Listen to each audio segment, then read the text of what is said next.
may huli. Oh, guys.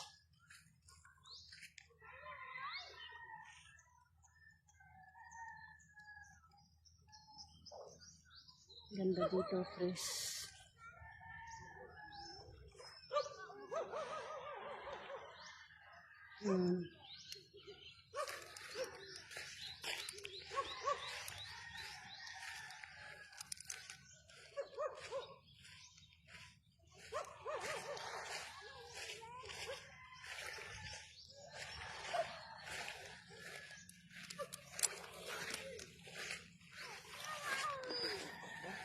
Ang daming huli ng isda. Sarap.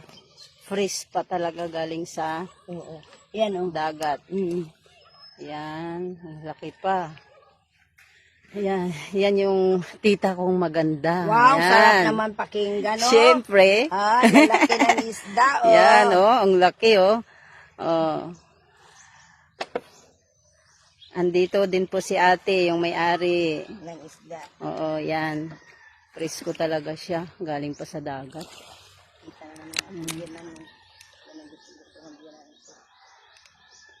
Nandito kami ngayon, naliligo habang walang araw pa. Nakikiano din yung araw.